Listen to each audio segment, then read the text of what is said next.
Seja muito bem-vindo ao segundo episódio dos Segredos das Altas Produtividades. Aqui nesse quadro a gente analisa todos os cases campeões de produtividade do SESB da soja para que a gente realmente tire todas as informações que são úteis e que podem trazer aprendizado para nós, para que a gente realmente consiga atingir altíssimas produtividades. É muito importante dizer que aqui eu não tenho finalidade nenhuma de te recomendar alguma utilização do que nós vamos ver aqui, porque esses cases realmente são um estudo de caso, um estudo do que eles fizeram na propriedade deles e que funcionaram para atingir essas produtividades altas. A gente não usa isso como recomendação. E por que não pode ser utilizado? Porque cada propriedade tem as suas características e nós temos que levar elas em consideração na hora de fazer o manejo agrícola. Então sempre usem o que nós estamos estudando aqui, né, com esse case de sucesso do SESB, para que vocês também aprendam, analisem a área de vocês e consigam fazer as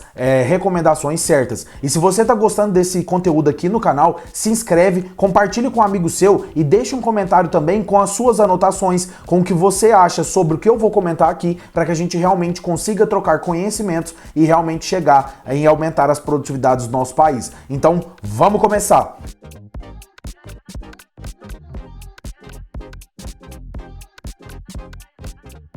Aqui hoje nós estamos com o case campeão da região sul nacional sequeiro, do SESB, né? Então nós vamos começar mostrando quem são esses produtores, né? Começamos com o produtor Ernest Mila, né? E o consultor Luiz Gabriel de Moraes. Eles conseguiram atingir a produtividade de 129,16 sacos por hectare de soja. Então parabéns para os dois, porque realmente tem que ser um trabalho muito bem feito para que a gente consiga atingir 129 sacos por hectare de soja. É uma família inovadora e tecnológica, isso mostra que eles realmente buscam altas produtividades, porque inovação e tecnologia estão atrelados e realmente auxiliam quando a gente pensa em altas produtividades. É uma fazenda de tamanho considerável, né, com 1.110 hectares, sendo que desses 1.110 nós temos 496 hectares destinados para a cultura da soja. E quando nós analisamos a produtividade média da fazenda, a gente já vê que eles têm 90 sacos de média por hectare de produtividade, ou seja, eles já têm uma produtividade muito considerável, então eles vêm construindo isso de acordo com os anos. Aqui nós vemos o georreferenciamento da área, então nós temos ali a área que foi auditada pelo SESB. É importante a gente analisar isso, a gente conhecer também da onde que vem essa área, um pouco mais da propriedade dele, né? Falando sobre o sistema produtivo para a gente começar. Sempre nós temos que utilizar o sistema de plantio direto, né? O plantio convencional ele acaba atrapalhando as estruturas físicas, químicas e biológicas do solo, e isso a gente não pode acontecer quando pensamos em altíssimas produtividades. Então, quando nós utilizamos o sistema plantio direto com rotações de culturas, a gente tem realmente o melhor cenário mais positivo possível para que a gente realmente construa produtividades. Nos cases campeões, igual nós tivemos o primeiro episódio, e se você não assistiu, eu vou deixar o cardzinho aqui em cima, a gente viu que eles usavam rotação de culturas há mais de 15 anos, né? Aqui nesse caso a gente tem há mais de 7 anos, ou seja, a gente tem que realmente introduzir a rotação de culturas. O principal motivo é a gente pensar em matéria orgânica, a gente pensar na reciclagem dos nutrientes no nosso perfil de solo e também a rotação de sistema radicular, porque isso vai ajudar a quebrar a compactação no solo. E a compactação é hoje o que mais retira a produtividade do nosso país. Então os produtores que têm essa consciência de buscar a rotação de culturas e também aqueles que fazem o consórcio, principalmente depois do milho safrinha, junto com a braquiária, por exemplo, vai trazer redução de compactação e aumento de produtividade. Analisando o caso deles, nós temos que a rotação ficou em 4 culturas, o que é muito legal. Eles utilizaram soja, aveia preta, milho e cevada, ou seja, são 4 culturas muito legais e que podem ser rotacionadas. Quando nós falamos dessa inserção da aveia preta em quase aqui todos os anos, dentro desses 7 anos que eles analisaram, é porque a aveia preta ela traz uma alta relação carbono-nitrogênio, o que vai trazer uma melhora ali na decomposição. A decomposição desse material demora um pouco mais para ser decomposta, então ela faz a cobertura do solo por mais tempo. Quando nós analisamos a aveia preta, né, os números mostram que ela pode trazer até 8 toneladas por hectare de matéria seca. Então olha aqui para vocês verem na direita do slide o como essa palhada está bem distribuída no solo. A gente já está vendo ali que a semeadura está sendo feita e nós não estamos tendo problema com a palhada do solo, então isso vai trazer uniformidade e a proteção desse solo. E quando nós pensamos na palhada, a gente tem que lembrar que isso vai melhorar a microbiota do solo, ou seja, vai aumentar a proliferação dos micro-organismos, vai melhorar a matéria orgânica do solo, e isso a gente vai ver lá na análise dele como que realmente tá, vai defender esse solo contra a temperatura, porque existem algumas pesquisas que mostram que solos descobertos podem chegar a 70, 80 graus Celsius de temperatura, e isso realmente vai impactar na semente, principalmente nos primeiros estádios fenológicos ali da cultura, né? Porque pode causar a desnaturação de proteínas na semente, então isso vai atrapalhar no estande de plantas, na germinação e emergência dessas sementes. Além disso, pensando em chuva, recurso hídrico, né, quando nós temos uma palhada uniforme desse jeito, com alta matéria, né, de cobertura vegetal, a gente tem um armazenamento muito melhor de água no nosso solo, porque a evaporação reduz bastante. Existe um trabalho que mostra que o aumento de 1 tonelada, de matéria seca de palhada no sistema pode reduzir em 6% a evaporação do solo. Então a gente consegue ter uma retenção e um armazenamento de água muito mais efetivo num ambiente de produção que tem uma palhada com essa característica. Então eles vieram fazendo essa rotação de cultura nos últimos 7 anos e utilizaram também a adubação de sistema. Como vocês podem ver que eles utilizaram um adubo 03-21-21 com pouco ali de nitrogênio e mais focado em fósforo e potássio, sempre feito a lanço, né? Depois da aveia preta, eles sempre fizeram essa adubação de sistema. A aveia também traz uma relação ali que vai ajudar na reciclagem de potássio, então você introduz isso e já tem a decomposição dela entregando essa reciclagem.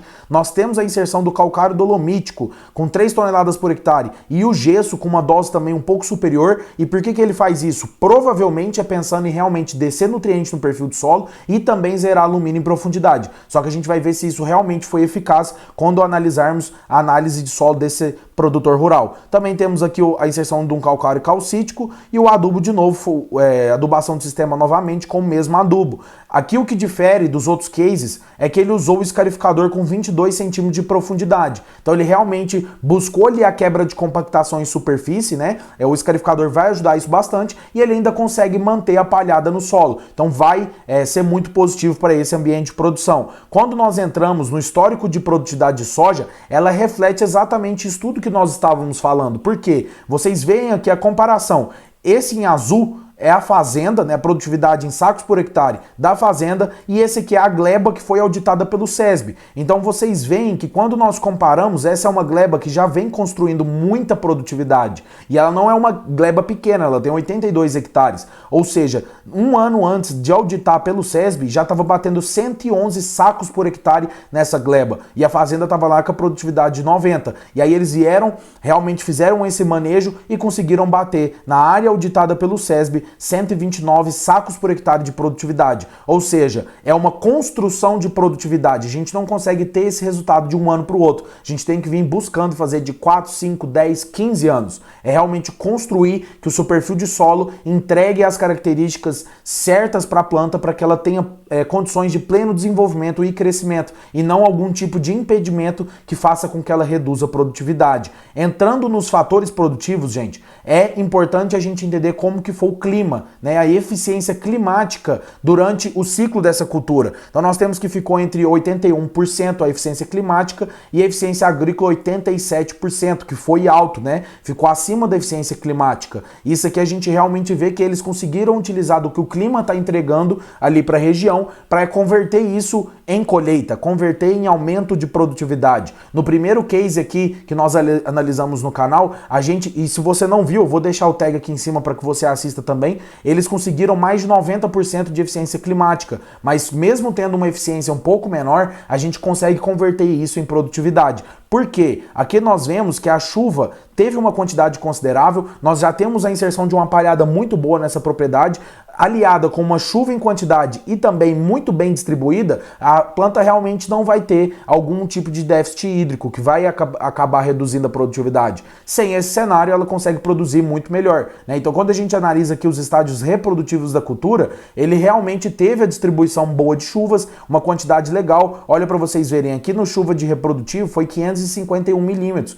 ou seja, a planta realmente teve o acesso ao recurso hídrico e conseguiu se suprir muito bem, né? E aqui no vegetativo nós tivemos 266 milímetros, que também vai suprir o que a planta precisa. É sempre bom lembrar que quando nós temos um solo estruturado, o solo também armazena água, né? Principalmente solo sem compactação e com uma construção em profundidade. Então, se nós temos essa construção positiva, o solo vai conseguir reter e armazenar muito mais água. Mesmo que a gente tenha alguma situação de veranico ou pouca pluviometria durante os estádios vegetativos ou reprodutivos, a planta vai conseguir descer o seu sistema radicular e absorver água em profundidade. Quando nós analisamos a propriedade física desse solo, né, a gente tem que ela fica ali em muito boa, de 5,0 a 6,0, com o índice, né, de estrutura do solo 5,5, o que é muito bom e que realmente vai trazer todos esses benefícios que eu falei para vocês. Analisando novamente a propriedade física, nós vemos ali a profundidade de 0 até 2 metros de profundidade, é um solo com características argilosas, né,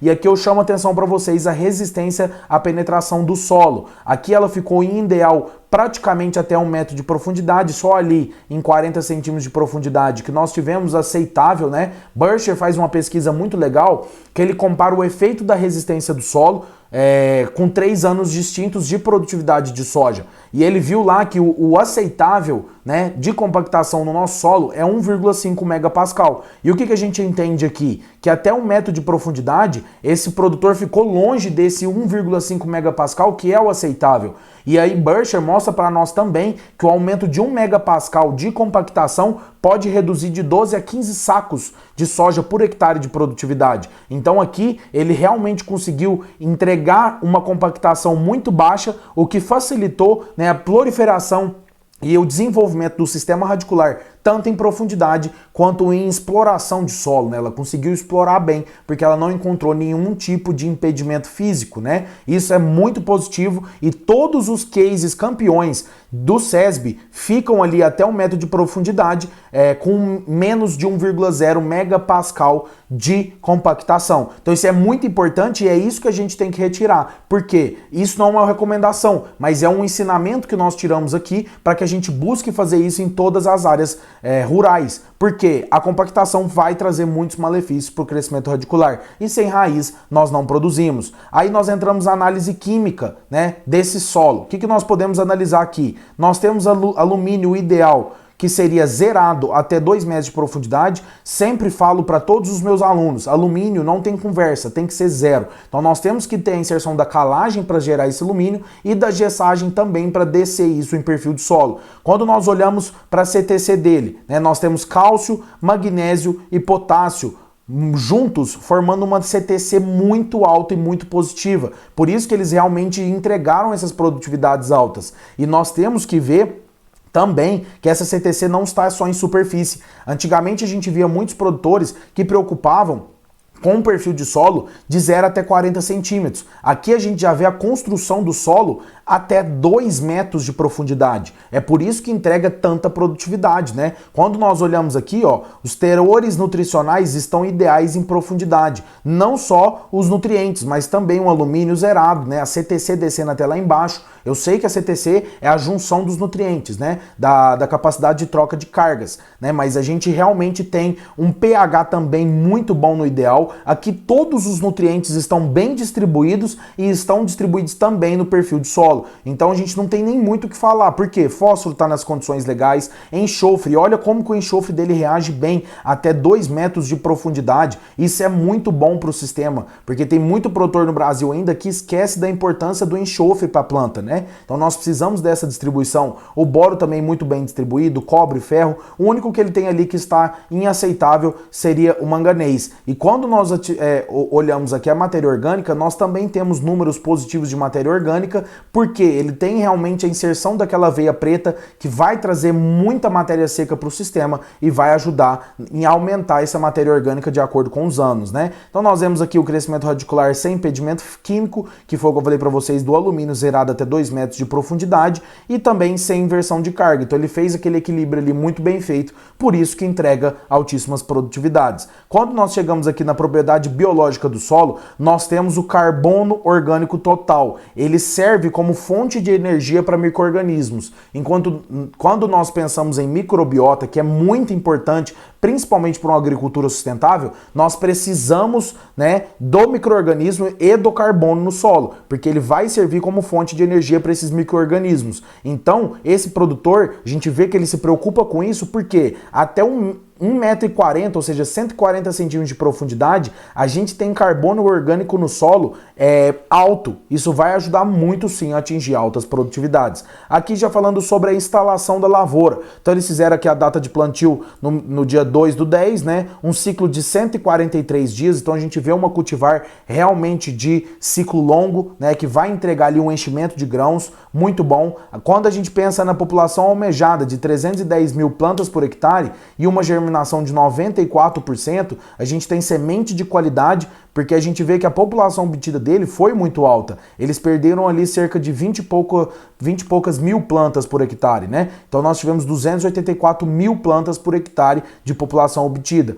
Número de plantas por metro ficou em 14,2, espaçamento entre linhas mais convencional de 50 centímetros, né? E é legal a gente mostrar que a aplicação de fertilizantes deles é sempre a lanço. Isso a gente vai ver um pouco mais para frente. Quando nós olhamos a plantabilidade característica da planta, olha gente, sempre quando nós pensamos em plantabilidade, temos que lembrar da distribuição horizontal e distribuição vertical. A distribuição vertical é realmente a profundidade de plantio, buscando manter uma profundidade de plantio uniforme. Como vocês podem ver, a profundidade de semeadura ficou entre 3 e 3,9. Então isso vai trazer uma uniformidade de emergência boa e também uma profundidade legal, né? E quando nós falamos de distribuição horizontal, é a uniformidade do espaço entre plantas, sempre buscando a melhor característica possível de equidistância entre plantas, tá? Então sempre levem isso em consideração. Então plantas normais nós ficamos ali em 83,3%, falhas 10%, sempre é comum acontecer, né? Um coeficiente de falha um pouco significativo, isso pode ser melhorado através de tecnologia de semeadura, né?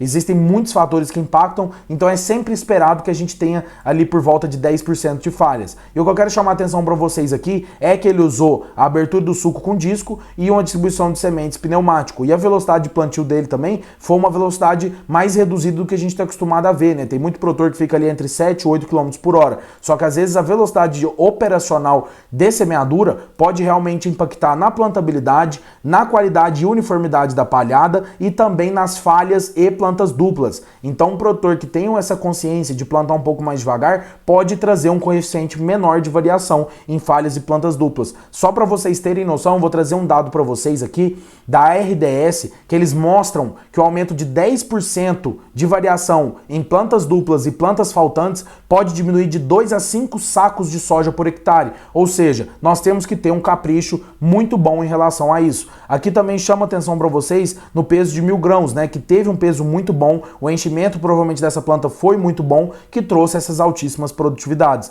E nós precisamos de um PMG muito alto para ter altíssimas produtividades. Quando nós falamos sobre adubação, como eu tinha falado para vocês, uma adubação de sistema com dose alta, trazendo um pouco de nitrogênio, fósforo e potássio, né, 570 kg por hectare, vai converter 120 kg de fósforo e 120 kg de potássio, e ali 17 kg de nitrogênio para o sistema. Sempre feito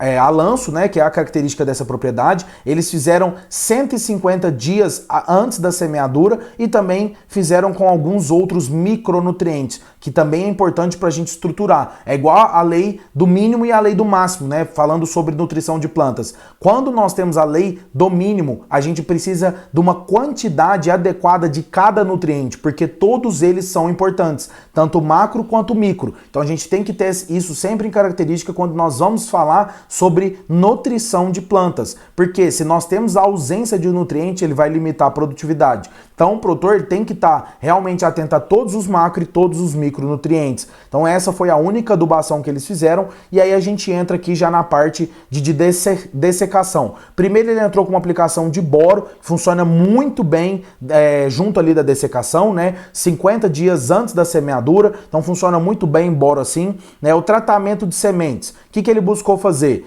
No caso da inoculação, ele usou o Bradyrhizóbio tanto no tratamento de sementes on-farm quanto na aplicação no sulco. Às vezes ele pode dividir ali a dose que ele já jogaria, por exemplo, só no sulco ou só no tratamento de sementes, para que ele tenha nos dois, né? A gente vê resultados muito positivos usando a aplicação no sulco, né, do Bradyrhizóbio, ajuda bastante na fixação biológica do nitrogênio, e é muito importante que a gente tenha realmente um carinho em relação a isso, porque isso vai ajudar nas produtividades. Aí nós mostramos aqui sobre V3 e V4, que ele fez uma nutrição usando o Foltron. O Foltron, gente, é um fisioativador que vai realmente auxiliar bastante nos processos fisiológicos da planta. Além disso, ele utilizou molibdênio, níquel e cobalto, né? Isso também vai ser muito importante para que tenha uma quantidade adequada dos micronutrientes disponíveis para essa planta. Falando sobre tecnologia de aplicação, nós temos um volume de calda de 50 a 75 litros por hectare, a velocidade de aplicação de 12 km por hectare, um intervalo de aplicação de 10 dias, um bico leque, né, para tentar ali trazer o máximo de cobertura foliar possível. A tecnologia de aplicação, quando utilizaram a aérea, foi com bico Micronair, né, com volume de calda de 20 litros por hectare e a velocidade de 180 km por hora. Então é muito bom, e a gente vê que ele utiliza os dois, né? Isso pode ser porque às vezes o operacional realmente não consegue com a aplicação terrestre. Então ele vem com a aplicação aérea para complementar e realmente atender toda a logística. E a gente entra agora também com a nutrição e biofertilizantes usando o Cafol, que também é outro fisioativador, só que esse aqui pensando mais no pegamento das flores e também dos frutos, né, do enchimento dos frutos. Então ele tem uma boa quantidade de fósforo e também de potássio, muito utilizado. Ele jogou ali em R5.1 e vai ajudar bastante no enchimento de grãos. Então é muito importante a gente entender o porquê e quando ele utilizou isso, né? Quando nós entramos no tratamento fitossanitário, que é um dos principais, né, que a gente tem que entender com mais calma o que ele tentou usar aqui. Aqui na dessecação, que foi junto com aquela que eu mostrei para vocês, nutritiva, que ele teve aqui a utilização do borozol, né?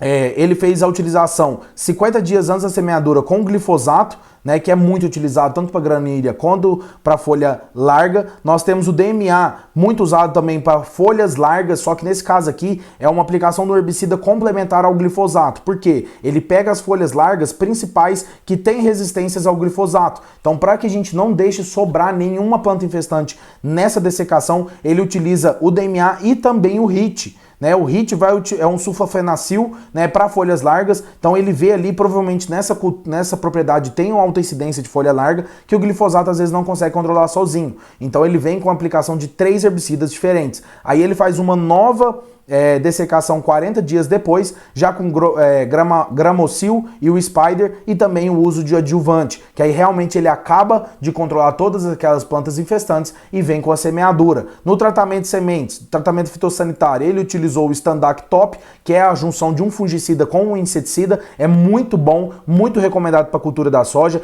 é realmente um estratégico muito bom para a gente utilizar, e o Imidacloprida, né, que é o inseticida também muito bom para tratamento ali de sementes, visando principalmente o stand inicial ali, os estádios vegetativos iniciais da cultura, e também para aquelas pragas de solo. No suco de plantio ele utilizou Trichoderma e o Paecilomyces, né? Eu sempre tenho dificuldade de falar esse nome. São 2 fungos, né, parasitas que vão auxiliar. Primeiro, o tricoderma para algumas doenças, né, que ele vai conseguir ali, ele é um fungo parasita que vai conseguir auxiliar no controle de algumas doenças, e já no caso desse segundo aqui, ele vai conseguir afetar diretamente a reprodução dos nematóides. Então, quando nós temos a aveia preta já, que é uma planta da rotação de cultura que ele utiliza e que ajuda no controle de meloidógena e pratilencos, aqui a gente tem mais a inserção no suco de plantio, né, desse micro-organismo que vai conseguir afetar diretamente na reprodução dos nematóides.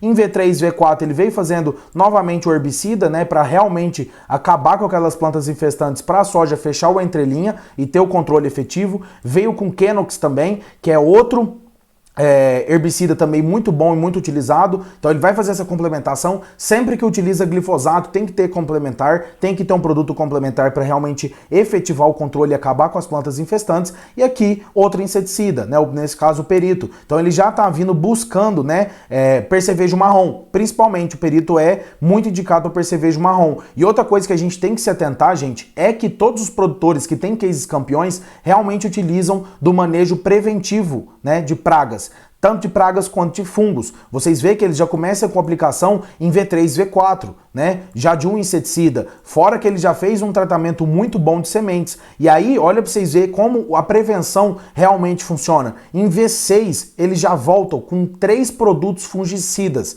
sendo que um deles é o Mancozeb e 2 produtos de fungicida muito bons, né? Eu falo assim, o Uniseb Gold, que é o famoso Mancozeb, né? Ele é um produto multissítio, né? Então ele vai realmente auxiliar a turbinar essa aplicação. Agora, quando nós falamos de Orquestra e Versátilis, ele vai ter uma combinação de 2 produtos eficazes e que também vai trazer uma rotação de ingrediente ativo. Então se potencializa muito o controle. Junto com esses 2 adjuvantes e mais um inseticida, ele vai conseguir uma cobertura boa foliar, uma pegação boa desses produtos na planta e realmente vai conseguir o que ele quer, que é manter saúde foliar e o combate a pragas. Em V9, que foi a última aplicação que ele fez no vegetativo, foi voltando novamente com 2 fungicidas, realmente pensando no combate preventivo aos fungos e também às pragas aqui com o inseticida.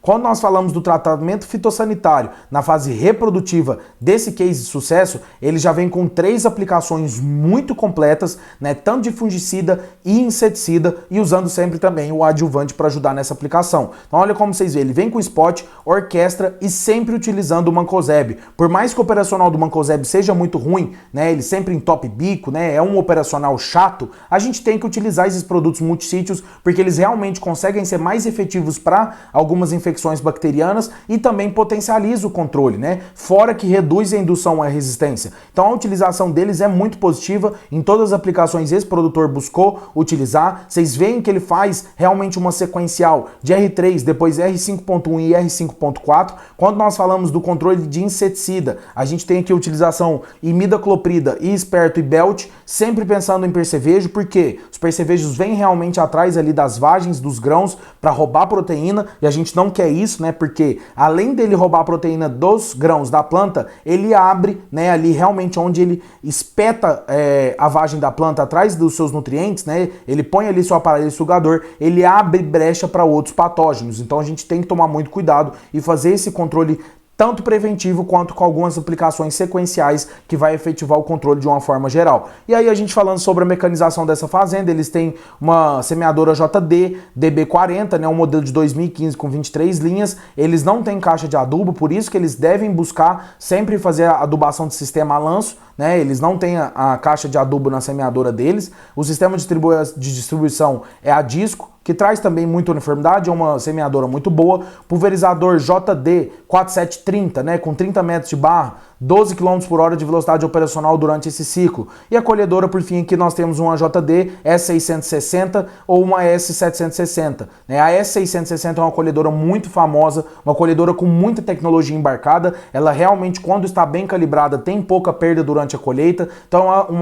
uma colhedora que vai entregar o que eles precisam, que é realmente uma colheita muito bem feita. E aqui nós temos o olhar técnico do consultor, eu sempre gosto de trazer atenção por isso aqui, porque o consultor ele sabe o que está acontecendo na área, às vezes o Luiz Gabriel aqui, que é o consultor, ele já participa, né, dessa propriedade há muitos anos, então ele entende de que acontece nessa propriedade para entregar essas altíssimas produtividades, né? Então a gente vê uma foto aqui, a gente consegue ver que a uniformidade das plantas está perfeita, né? A saúde foliar está muito bem feita, não é à toa que entregou quase 130 sacos de produtividade por hectare. Quando a gente vê aqui nos estádios mais finais, né, dos reprodutivos da cultura, a gente vê isso a mesma coisa, plantas muito carregadas, né, de vagens com grãos, e isso realmente vem por esse manejo agrícola que entregou altíssimas produtividades. Então, de acordo com o Luiz Gabriel, o que fez a diferença? O material genético, né, sempre nas minhas palestras, minhas aulas, eu gosto de falar que a genética da planta ela é fundamental porque ela vem embarcada dentro da semente e tudo começa pela semente, então nós temos que ter semente de qualidade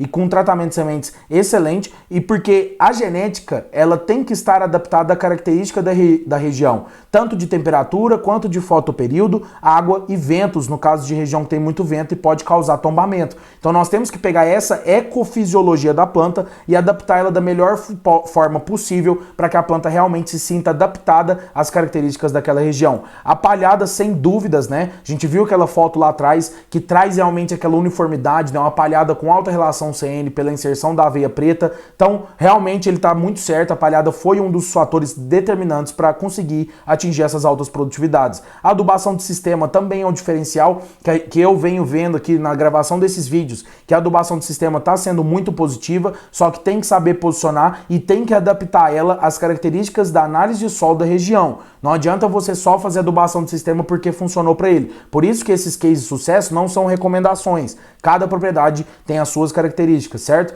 E a construção do perfil de solo, químico, físico e biológico e em profundidade. Isso aqui matou e realmente faz a diferença. Além do básico bem feito, é o que eu sempre falo, gente, o capricho, né? O básico bem feito, o arroz com feijão bem feito, realmente vai entregar altas produções. Vai te auxiliar a chegar lá. Não é só fazer o básico bem feito que vai aumentar suas produtividades, mas também vai te auxiliar muito a chegar lá. Falando sobre o custo de produção e análise econômico, né? Ele tem ali que ficou um custo total de R$4.020, quase R$20 ali, né? Por hectare de custo. A gente vê que a participação dos custos de defensivos ficou quase em 30%, de fertilizantes também quase ficou em 30%. Então ele vê que ele investe bastante nos defensivos, né? Herbicidas, fungicidas, inseticidas, e isso é muito positivo porque a gente precisa de investimento para realmente atingir altas produtividades. E na análise econômica nós temos ali o benefício custo-produção, que foi um ROI de 2,8, muito expressivo, né? No vídeo anterior a gente viu o case de sucesso de 134,46 sacos de soja por hectare. E mesmo esse produtor tendo menos produtividade do que ele conseguiu um ROI muito mais alto. Então a gente tem que ter essa relação porque quanto menos produtividade a gente tem, só que a gente tem um maior ROI, a gente tem uma rentabilidade boa dentro da propriedade, né? Isso é muito importante e deve ser levado em consideração. Aqui algumas fotos, né?